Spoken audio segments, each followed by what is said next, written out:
기도하고 눈 감고 기도하고 오늘 금요일이에요. 눈 감고 두 손 모으고 사랑의 하나님 감사합니다. 오늘 날씨가 좀 쌀쌀해요. 우리 친구들 그래서 일찍 못 일어나나 봅니다. 우리 친구들 빨리 발걸음을 인도하셔서 같이 읽을 수 있도록 도와주시고 오늘 또 책을 읽을 때 집중해서 읽을 때 우리 친구들이 창조적인 상상력이 생기고 또 다른 사람의 마음을 공감하고 이해하는 능력이 자랄 수 있도록 도와주세요. 그래서 이 사회에 또 이 나라에 정말 훌륭한 일꾼들로 자라날 수 있도록 도와주세요. 예수님의 이름으로 기도드립니다. 아멘. 141쪽 어거스트를 보는 눈. 이게 보는 눈이 뭔가? 어거스트를 한번 읽어볼게요. 시작. 나는 다른 사람들이 보는 식으로 절대 어거스트를 보지 않았다. 평범한 얼굴이 아니라는 것은 나도 잘 알지만 어거스트를 보고 사람들이 왜 그렇게 충격을 받는지 도무지 이해가 되지 않았다. 진저리를 치고 역겨워하고 겁을 집어먹고 사람들이 얼굴에 나타난 표정을 설명할 수 있는 말은 그 밖에도 무수히 많다. 오랫동안 나는 이해하지 못했다. 그냥 화가 났다. 빤히 쳐다보는 사람들에게 화가 났다. 눈길을 돌리는 사람들에게 화가 치밀었다. 뭘 빤히 쳐다보냐고 사람들에게 쏘아붙였다. 어른들에게도. 그러다 11살 무렵 어거스트가 턱에 대수술을 받는 한 달 동안 몬타우크에 사는 외할머니 댁에 머물게 되었다. 태어나서 그렇게 오랫동안 집을 떠나 있는 건 그때가 처음이었는데 나를 그토록 분노케 했던 그 모든 것들로부터 자유로워지니 솔직히 말해서 정말 홀가분했다. 할머니와 같이 장을 보러 시내에 나가도 아무도 우리를 빤히 쳐다보지 않았다. 아무도 우리를 손가락질하지 않았다. 알아보는 사람조차 없었다. 142쪽 할머니는 손질하면 아까운 게 없는 분이었다. 아무리 좋은 옷을 입고 있어도 내가 졸라대면 할머니는 기꺼이 바다로 달려 들어갔다. 화장품을 가지고 놀아도 내버려두었고 할머니 얼굴에 대고 화장을 연습해도 흔쾌히 얼굴을 맡겼다. 아침 저녁을 먹기 전이라도 할머니는 나를 데리고 아이스크림을 먹으러 갔다. 야호! 아이스크림 먹었대. 집 앞 보도 위에 분필로 말을 그려주시기도 했다. 어느 날 밤 시내에서 집으로 돌아오는 길에 할머니랑 죽을 때까지 같이 살면 좋겠다고 어리광을 부렸다. 정말 행복했다. 그때가 내 인생에서 가장 행복한 시절이었던 것 같다. 142쪽 중간까지 지금 읽었어요. 할머니랑 지내면 좀 이런 혜택을 누리지, 그치? 선생님도 어렸을 때 외할머니가 과일을 주시면 꼭 설탕을 뿌려서 주셨다. 딸기를 주시면 딸기에다 설탕을 뿌려서 주시고 밥그릇에다 스텐 밥그릇에다 그리고 토마토 있지? 토마토를 썰어가지고 거기다가 설탕 뿌려가지고 엄마들은 그렇게 안 주잖아, 그치? 근데 외할머니는 그렇게 내가 달콤하게 먹을 수 있도록 그렇게 모든 과일에 설탕을 뿌려주셔가지고 정말 맛있게 먹었던 기억이 있어. 중간에 한 달 시작. 한 달이 지나고 집으로 돌아오는데 처음에는 굉장히 어색했다. 현관을 지나 걸어가던 장면, 어거스트가 반가워하며 달려 나오던 장면이 지금도 머릿속에 생생하다. 그런데 그 짧은 순간 나는 지금까지와는 달리 다른 사람들이 어거스트를 보는 바로 그 시선으로 어거스트를 바라보고 있었다. 내가 돌아온 게 너무 좋아서 나를 끌어안고 좋아하는 어거스트의 모습에서 아주 짧은 순간이긴 했지만 예전처럼 어거스트를 보고 있지 않다는 생각에 그만 깜짝 놀라고 말았다. 잠깐이나마 그런 생각을 한 내 자신에게 화가 치밀어 올랐다. 스스로에게 그런 분노를 느낀 것도 그때가 처음이었다. 어거스트는 온 마음으로 나에게 입을 맞추었는데 나는 어거스트의 턱 밑으로 줄줄 흘러내리는 침밖에 보이지 않았다. 그리고 순간 빤히 쳐다보거나 얼굴을 돌려버리는 다른 사람들과 똑같이 나도 그렇게 서 있었다. 진저리를 치고 역겨워하고 겁을 집어먹은 채로. 다행히도 그런 감정은 순간에 불과했다. 꺽꺽거리는 어거스트 특유의 작은 웃음소리를 듣는 순간 그 모든 감정이 싹 사라졌다. 모든 것이 제자리를 되찾았다. 하지만 그 일은 나에게 문을 하나 열어놓았다. 남몰래 들여다보는 작은 구멍 하나를. 구멍 반대편에는 두 모습의 어거스트가 있다. 아무런 편견 없이 내가 보던 어거스트와 다른 사람들이 보는 어거스트. 온 세상을 통틀어 이런 내 마음을 털어놓을 수 있는 사람은 오직 한 사람, 외할머니뿐이었지만 말하지 못했다. 전화로는 그 마음을 설명하기가 무척 어려웠다. 추수감사절에 할머니가 오시면 꼭 말해야겠다고 마음속으로 생각했다. 하지만 몬테어케에서 할머니와 함께 지낸 지 겨우 2달 뒤 사랑하는 할머니는 세상을 떠났다. 와우. 청천벽력 같은 소식이었다. 속이 메스껍다며 병원에서 검진까지 받았는데 엄마는 나를 태우고 황급히 차를 몰았지만 차로 3시간이나 걸리는 거리였고 병원에 도착했을 때 할머니는 이미 세상을 떠난 뒤였다. 심장마비라고 했다.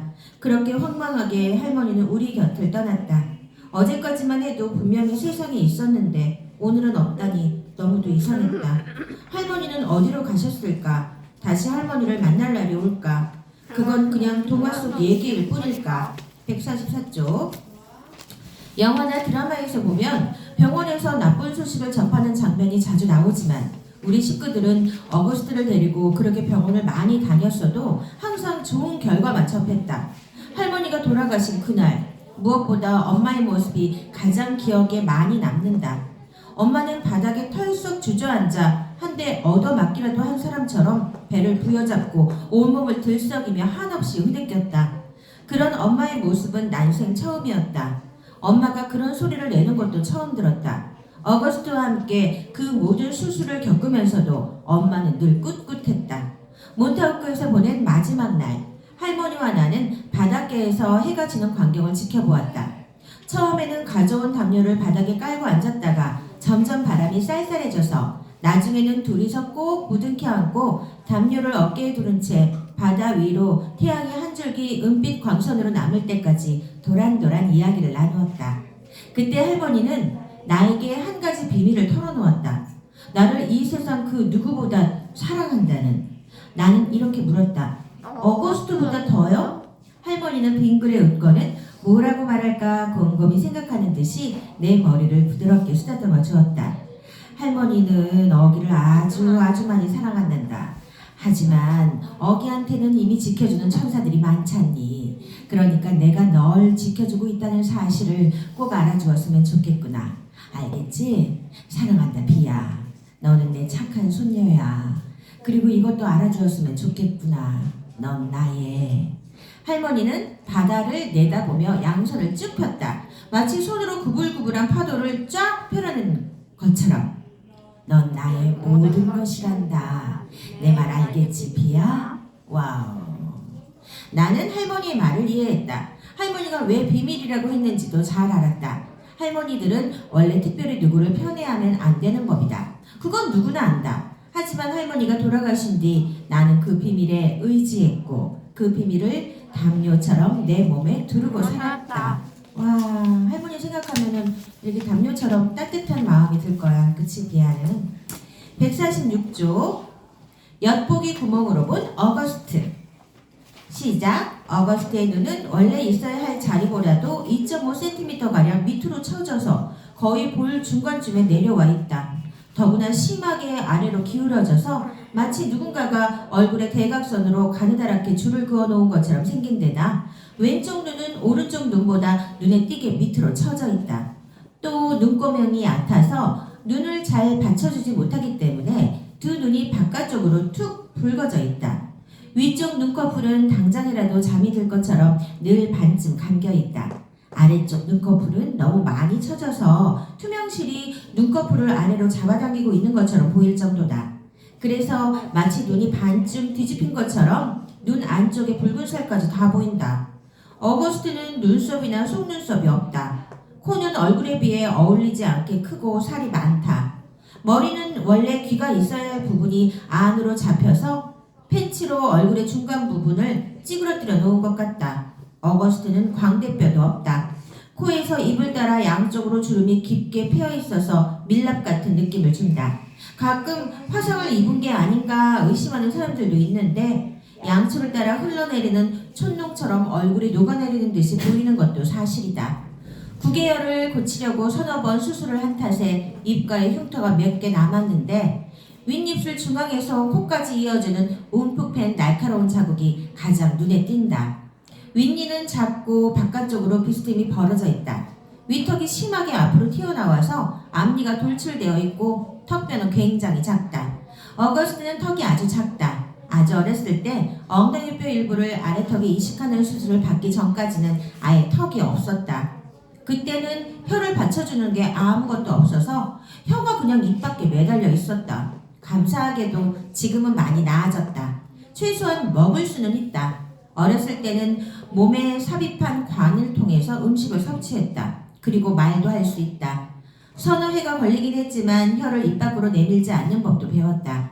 목까지 줄줄 흘러내리곤 하던 침을 조절하는 법도 배웠다. 이 모든 것은 기적으로 여겨졌다. 어거스트가 아기 적에는 얼마 못 살 거라고 생각하는 의사들이 태반이었다. 야, 그럼 어거스트에 비하면 우리는 완전 기적의 기적이다, 그치? 너무나 멀쩡한 얼굴과, 그치? 우리는 기적이야. 어거스트는 시작. 어거스트는 들을 수도 있다. 선천적 기형을 지니고 태어난 아이들은 대부분 귀에 문제가 있어서 청력을 잃는 경우가 많지만 어거스트는 꽃 양배추처럼 생긴 작은 귀로 그럭저럭 잘 듣는다. 하지만 의사들은 결국 어거스트도 보청기가 필요하게 될 거라고 했다.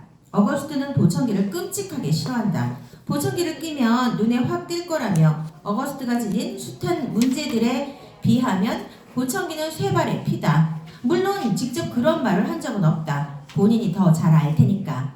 그런데 다시 생각해보면 어거스트가 뭘 알고 뭘 모르는지, 뭘 이해하고 뭘 이해하지 못하는지 난 정말 모르겠다. 어거스트는 다른 사람들이 자신을 어떻게 보는지 알고 있을까? 아니면 모르는 척 하는데 이골이 난 걸까? 아니, 신경이 쓰이기는 하는 걸까? 거울을 보면 엄마와 아빠가 보는 어기의 모습이 보일까? 아니면 다른 모든 이들의 눈에 비친 모습이 보일까? 혹시 기형이 된 머리와 얼굴 뒤편으로 자신의 상상 속 누군가인 또 다른 어거스트가 보이는 건 아닐까? 나는 외할머니를 볼 때면 할머니의 쭈글쭈글한 주름살 아래로 한때는 그랬을 어여쁜 소녀의 모습이 보이곤 했다. 혹시 어거스트도 단 하나의 유전자가 자신의 얼굴에 일으킨 재앙만 없었다면 남들과 같았을 자신의 모습이 보이는 건 아닐까? 이런 얘기를 어거스트와 자연스럽게 나눌 수 있다면 좋으련만 어거스트의 속마음을 알고 싶다. 수술을 받기 전에는 어거스트의 마음을 읽기가 쉬웠다. 눈을 가늘게 뜨면 기분이 좋다는 뜻이었다. 입모양이 일자가 되면 장난기가 발동했다는 뜻이었다. 뺨이 부들부들 떨리면 울기 직전이라는 뜻이었다. 지금은 예전보다 겉모습이 한결 나아졌지만 그 바람에 어거스트의 기분을 판단하던 기준들도 사라져버렸다. 물론 새로운 기준들이 생겨났다. 엄마와 아빠는 하나도 놓치지 않고 어거스트의 마음을 읽는다. 하지만 나는 따라잡기가 버겁다. 솔직히 마음 한편에서는 내가 왜? 라는 생각이 들 때가 있다. 어거스트는 왜 남들처럼 그냥 말로 자기 기분을 표현하지 못하는 걸까? 예전처럼 입 안에 기관절개관이 있는 것도 아니다. 철사로 턱을 꽁꽁 묶어놓은 것도 아니다. 어거스트는 10살이다. 충분히 말로 의사표현이 가능하다. 그런데 우리는 아직도 어거스트를 아기 취급하며 주위를 빙빙 맴돈다. 어거스트의 기분과 변덕과 요구에 따라 계획을 변경하고 대안을 만들고 대화를 중단하고 약속을 어그러뜨린다. 어거스트가 어렸을 때는 상관없었다. 하지만 어거스트는 이제 어른이 될 필요가 있다. 우리는 어거스트가 자라도록 놔두고 도와주고 또 그렇게 만들어줄 필요가 있다. 내 생각은 이렇다. 우리 모두는 그동안 어거스트가 스스로를 평범하다고 생각하게 하려고 너무 많은 시간을 쏟았고 실제로 어거스트는 자신이 평범하다고 생각한다. 바로 그게 문제다. 어거스트는 평범하지 않다. 고등학교 중학교에 가서 가장 좋은 점은 집과 떨어져 있고 집과는 다르다는 거였다. 학교에서는 집에서 부르는 이름인 비아가 아닌 올리비아 풀먼이 될 수 있었다. 초등학교 때는 다들 나를 비아라고 불렀다. 그때는 우리를 모르는 사람이 없었다.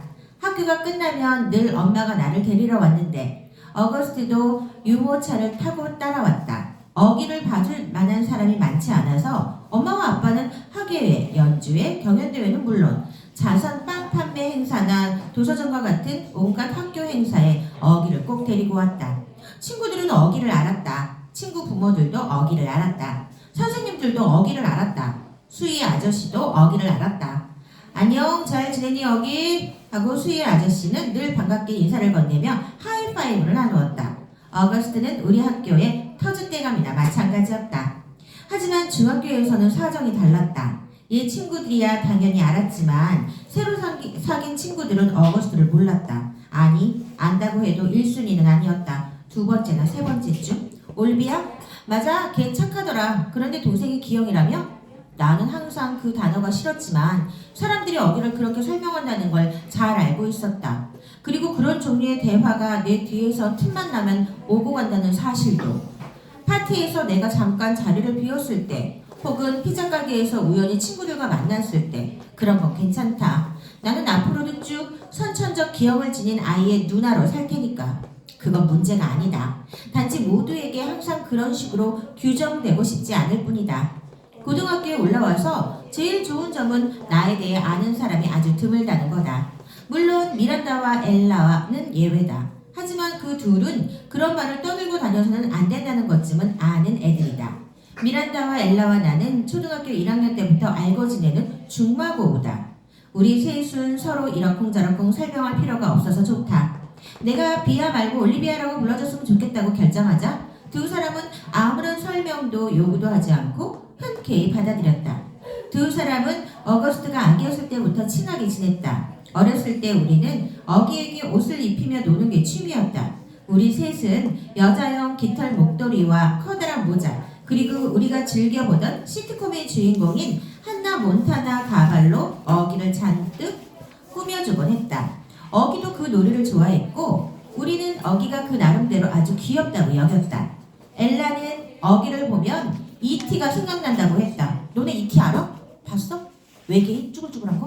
와, 선생님 그때요. 선생님 어렸을 때는 이 E.T.가 굉장히 유명했었는데 그 스티븐 스필버그라는 영화 감독이 영화를 만들었는데 세계적으로 대히트를 친 게 E.T.야. 나중에 한번 부모님한테 여쭤보고서 한번 봐봐. 되게 재밌어. 물론 시작. 물론 못된 마음으로 한 말은 아니었다. 아주 조금은 그런 마음이 있었는지도. 실제로 영화 속에서 드루 베리모어가 E.T.에게 금발의 가발을 씌워주는 장면이 나오는데 우리의 마일리 사이러스 가발을 쓴 어기와 완전 판박이나 다름없었다. 중학교를 다니는 내내 우리 셋은 어딜 가든 꼭 붙어 다녔다. 최고 인기 그룹과 보통 인기 그룹의 중간쯤이랄까. 아주 똑똑한 편도 아니고 운동광도 아니고 부자도 아니고 마약도 하지 않고 못되게 굴지도 않고 착한 척하지도 않고 왕가슴도 아니고 납작가슴도 아니고 비슷한 점이 많아서 친하게 된 건지 아니면 친하다 보니 여러모로 비슷하게 된 건지 잘 모르겠다. 세 사람 모두 포크너 고등학교로 입학이 결정되자 우리는 뛸 듯이 기뻐했다. 셋 다 입학 허가가 났다는 건 하늘의 별 따기나 마찬가지였다. 더구나 우리 중학교에서는 우리 셋밖에 없었으니 오죽할까. 우편으로 입학 허가서가 날아온 그날 셋이서 전화로 얼마나 소리를 질러댔는지 지금도 생생하다. 그렇게 시작된 고등학교 생활이라서 요즘 우리 세 사람 사이에 대체 무슨 일이 벌어지고 있는 건지 더더욱 이해가 되지 않는다. 내가 생각한 고등학교 생활과는 하늘과 땅 차이다. 톰 소령. 우리 셋 중에 어거스트를 제일 살뜰히 챙겨준 사람은 미란다였다. 언제나 어거스트를 꼭 안아주고 엘라와 내가 다른 놀이를 하려고 자리를 옮긴 뒤에도 끝까지 남아서 어거스트와 오랫동안 같이 놀아주곤 했다. 우리가 더 컸을 때에도 미란다는 항상 어거스트를 우리 대화에 끼워주려고 어거스트의 안부를 잊지 않았으며 아바타나 스타워즈처럼 어거스트가 좋아하는 것들에 대해 함께 이야기를 나누려고 노력했다. 어기에게 우주비행사 헬멧을 준 사람도 바로 미란다였다. 어기는 5살인가 6살 때 거의 매일 그 헬멧을 쓰고 다녔다. 미란다는 어기를 톰 소령이라고 불렀고 어기와 함께 데이빗 보이의 우주의 괴짜를 부르곤 했다. 그것은 두 사람만의 작은 즐거움이었다. 두 사람은 가사를 모두 외워서 아이팟에 쩌렁쩌렁하게 틀어놓고 큰 소리로 따라 불렀다. 원래 미란다는 여름 캠프에서 돌아오면 제일 먼저 우리한테 전화를 하는데 때가 돼도 아무런 소식이 없어서 웬일인가 싶었다. 문자를 보내봤지만 답장도 없었다. 이제는 청소년 지도자 자격이 있으니까 캠프가 더 길어지나 보다 짐작할 뿐이었다. 혹시 멋진 남자애를 만났을지도. 그러다가 페이스북에서 미란다가 돌아온 지 벌써 2주나 지났다는 사실을 알고 메신저로 연락을 했고 잠깐 채팅을 하긴 했지만 미란다는 그동안 전화를 하지 않은 까닭에 대해선 입을 다물었다. 그래서 정말 이상하다 싶었다. 그래도 미란다가 원래 좀 괴짜인 구석이 있어서 그냥 대수롭지 않게 넘겼다. 우리는 시내에서 만나기로 했지만 주말 동안 할머니, 할아버지 댁에 가야 해서 하는 수 없이 약속을 취소했다. 결국 입학 첫날이 되어서야 미란다와 엘라를 만났다. 그런데 정말이지 난 엄청난 충격을 받았다. 미란다는 달라도 너무 달라져 있었다. 머리를 아주 귀여운 단발로 자르고 연 분홍색으로 물들인 데다 줄무늬 튜브탑 차림이었는데 첫째, 등교용 복장이라기에는 너무 과하다 싶었고 둘째, 그런 차림은 평소 미란다의 스타일과 거리가 멀었다. 옷차림에 관해서는 상당히 보수적인 편인 미란다가 분홍 머리에 튜브탑이라니 달라진 것은 겉모습뿐이 아니었다. 하는 행동도 달랐다. 상냥하지 않은 건 아니었다. 평소처럼 상냥하긴 했지만 그저 흔한 친구 사이처럼 뭔지 모를 거리감이 느껴졌다. 그거야말로 세상에서 가장 이상한 일이었다. 점심시간이 되자 언제나처럼 셋이 함께 앉긴 했지만 분위기는 썰렁했다. 말은 안 해도 방학 동안 나만 빼고 둘이서 만났던 게 틀림없다. 애써 태어난 척 했지만 얼굴이 화끈거렸고 나도 모르게 자꾸만 억지 웃음이 나왔다. 엘라 역시 미란다만큼은 아니지만 평소 스타일과는 많이 달랐다. 고등학교에 와서 새로운 이미지를 만들기 위해 사전에 의견이 오간 것 같은 분위기였지만 그동안 나한테는 한마디 말도 없었다. 솔직히 지금까지 보통 10대들의 찌찌함보다는 내가 한 수 위라고 자부했는데 점심을 먹는 내내 목이 콱 막히는 것 같았다. 수업 중에 울리고 나중에 보자 라고 인사를 건네는 내 목소리가 떨리고 있었다. 좀 서운했겠지? 그치? 셋이 친한데 둘이 한 사람을 그치? 그리고 핑크색 머리에 걸그룹 같다 그치? 지금 한 3분 남았는데 좀 더 읽자. 금방 읽을 것 같아. 방과 후 시작. 오늘 우리 엄마 차 타고 간다며? 8교시 미란다의 얘기다. 미란다는 내 바로 뒷자리에 앉았다. 어젯밤에 엄마가 미란다네 집에 전화를 해서 태워다 달라고 부탁한 걸 깜빡 잊고 있었다. 그럴 필요 없어. 엄마가 데리러 오신대. 나도 모르게 그 말이 툭 튀어나왔다. 어기 데리러 가신다는 것 같던데? 나중에 태우러 온대. 방금 문자 왔어. 괜찮아. 아 그래? 아무튼 고마워. 새빨간 거짓말이었지만 도저히 새로운 미란다와 같은 차에 앉아있을 기분이 아니었다. 학교가 끝나자 미란다네 엄마와 마주칠까봐 재빨리 화장실로 몸을 숨겼다. 30분 뒤 학교 밖으로 걸어 나와 새 골목을 걸어 버스 정류장까지 가서 센트럴파크 웨스트로 가는 M86 버스에 올라탔고 다시 지하철로 바꿔 타고 집으로 왔다. 어머나 왔구나. 현관문으로 들어서자마자 엄마가 나를 반겼다.